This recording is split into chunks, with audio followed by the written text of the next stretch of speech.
And this is the press conference that we've been waiting for with members of the Rayshard Brooks' family. They are at their attorney's office here in Atlanta. Let's take a listen. We believe that that is Rayshard Brooks' widow there in the middle. Let's take a listen. Stay focused. This is not the finish line. This is the starting point.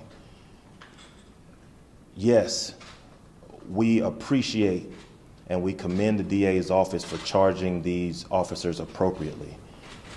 But that's just step one. Step two is convictions on all charges. And then after that, we have to find a way to try to make things right for the Brooks family and for those children. Like Chris and I have said before, justice is not something that is going to be easy in this case. It never is. How do you find justice for 3 little girls who will never see their father again? How do you get justice for a little girl who on her birthday every single year from now until the rest of her life, she will remember that that's the day she found out that her dad died? How do you get justice for that little girl?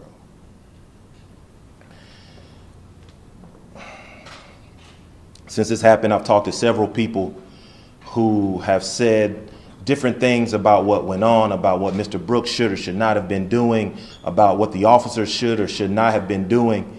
And to those people, I say, with these new revelations, again, I implore you, look into your heart and have some empathy for another human being, because that's what Rayshard Brooks is and was, another human being. He may not look like you. He may not be where you're from, but he is another human being just like you. TOMIKA Miller is a human being. She's a mother, she's a daughter, she's a wife, and she's a human being just like you. So when you see Officer Rolfe kick Rayshard Brooks after he shot him in the back, while he's laying on the ground dying, think about that before you start to get into things that don't matter at all, that are completely irrelevant to this case, and to generally just to all of us as humans. We should be together on this, not apart. I was taught when I was a kid that you don't kick a man when he's down.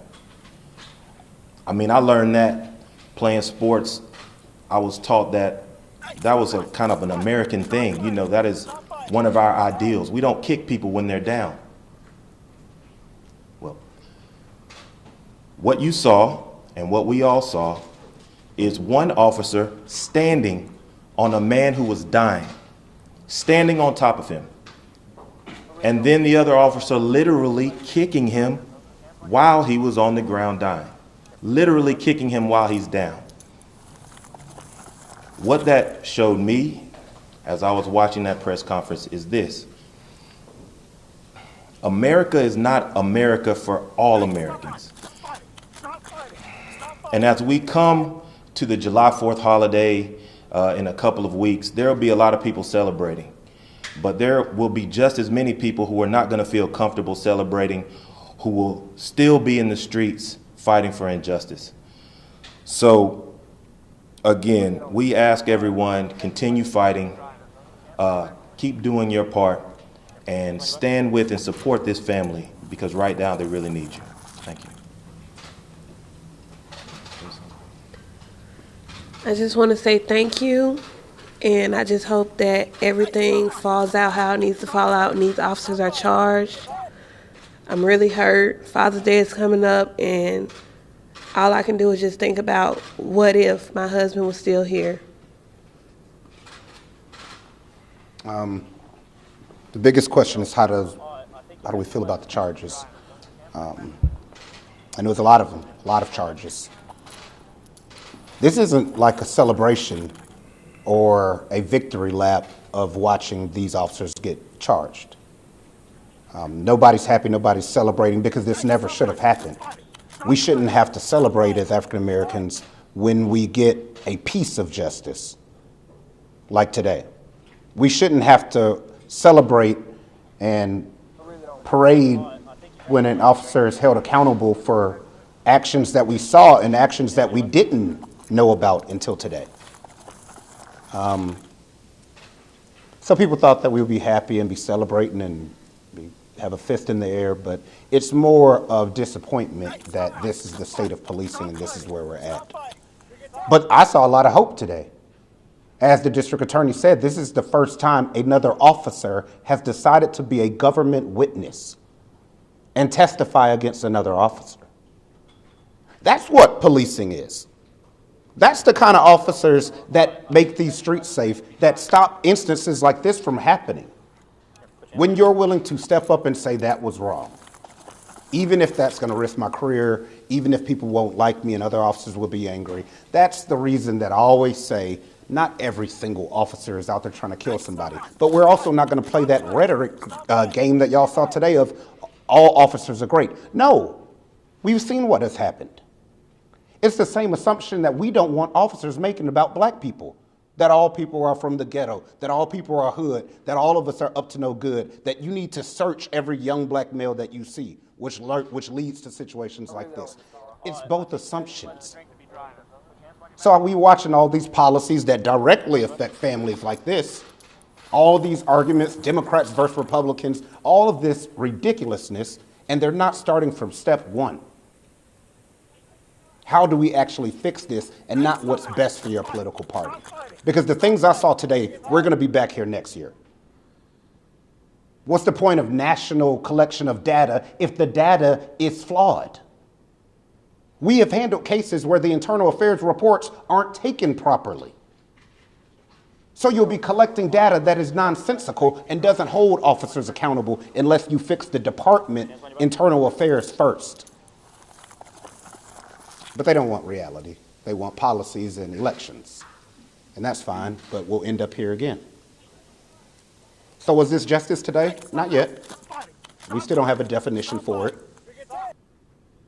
There's more heartache that families have to go through this and fight the public to try and get justice for a man that was shot in the back twice. But we do thank everybody in this country for the outpouring of support, the people that are marching for change peacefully, keeping his name alive positively. And maybe one day this country will get it right with policing and we'll all come together. Brief questions real quick because she is exhausted. Point about the second officer agreeing to cooperate and be a witness. We're now hearing from the attorney, Don Samuel, saying that the district attorney is mistaken, that the second officer is cooperating, but had not agreed to be a witness against the other officer and has not agreed to plead guilty to anything. Give a comment about this update from Don Samuel. Yeah, I didn't believe he would plead guilty to anything, but the statements and information that they've already gotten so far has led them to believe that this is going to help secure the prosecution of the other officer. For him to even come in and meet with the district attorney, as you know, that's rare and doesn't happen often.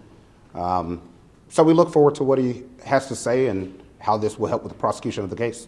And Ms. Miller, I know that if you could step over just aside, your point is you're trying to find out the full facts, the full truth, everything that happened and everybody who should be accountable for you. Is that how you're looking at this now as you take in what the district attorney said this afternoon and try to get your head around what his presentation is going to be in the grand jury once he is able to present it? Yes. In your own words, how did you react to the information that he was able to help you understand? I was applaud. I was very grateful that he's coming forth with the truth. Last one. Laura, I have a quick question. As I understand from the district attorney during his statements, you mentioned that you were taking in this information in real time, just like we all were. Right.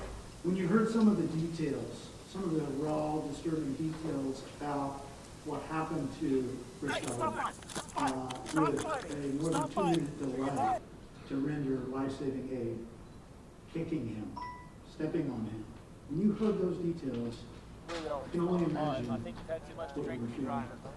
Right. I was very hurt. I couldn't imagine being there because I don't know what I would have done if I would have seen that for myself. But I felt everything that he felt just by hearing what he went through.